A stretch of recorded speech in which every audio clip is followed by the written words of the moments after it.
What is up? This is CommStudios going to show you how to use the glitch effect in Photoshop to make your AVIs and banners just pop.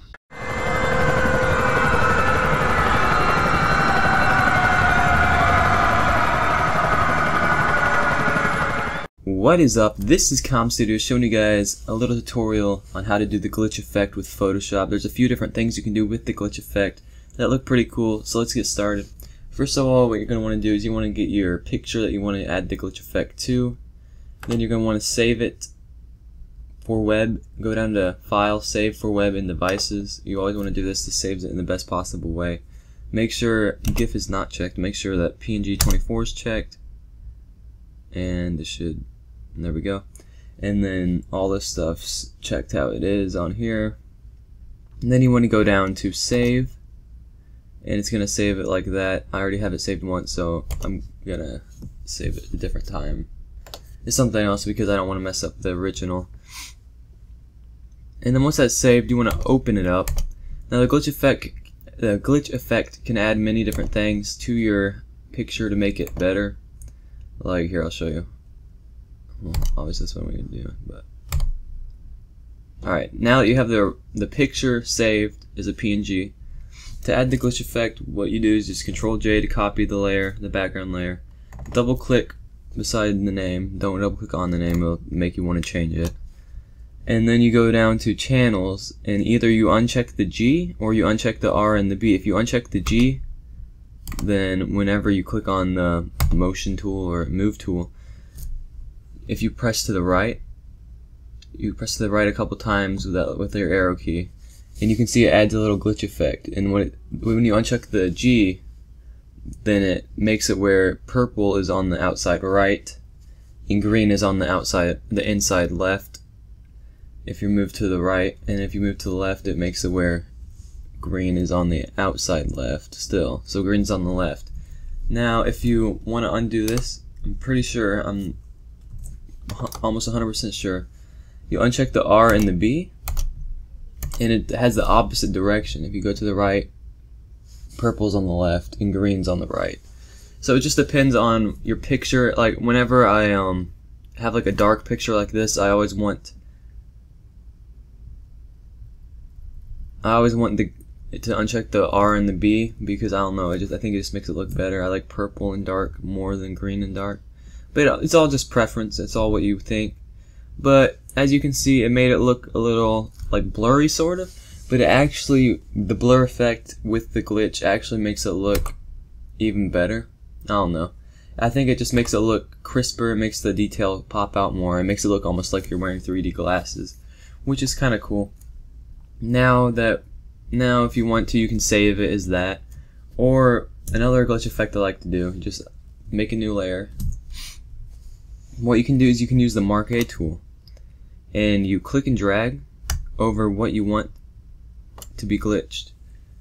So you hold down Shift, that way you can select more than one layer, and just click drag whatever you want. Control C, Control V, and it'll pop up this, and then you can just double click beside there. Do the same thing. I like to do the opposite of what I did the first time, just so it adds a little effect, and also go the opposite direction. So if I moved the whole thing to the right, then whenever I'm doing this part, I normally move to the left and move it with the different checks. So I just check that and just move it like that, and you can see a little green popping up, a little purple popping up. White really does do a lot of the glitch effect. If you have lots of white in your picture, lots will be changed in the glitch effect. But also, what I like to do besides that, that's what I started out doing, but then I started a new thing where I use the Mark A tool again. Sorry, I like just woke up not too long ago. But anyway, use the Mark A tool again, and then what you want to do, or what I do in some of my stuff, and I cannot figure out how to get the stupid Skype off of here. But anyway, come on. All right. So what you're gonna want to do again is Control C, Control V, double click, and then whenever you check that, whatever, just check it, and then use the move tool, and then press Control T, and it lets you like move the whole layer, and you click at the top and move that either up or down, whichever way you want. And as you can see, it sort of like bends it like that, and I don't know, I think it just looks pretty cool.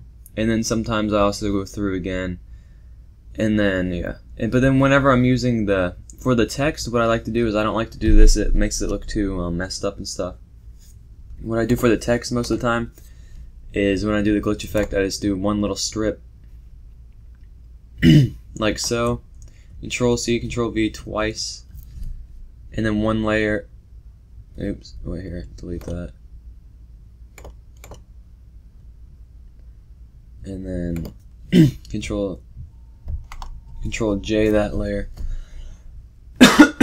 Sorry about that. And then what you're going to want to do is double click. Or wait, no.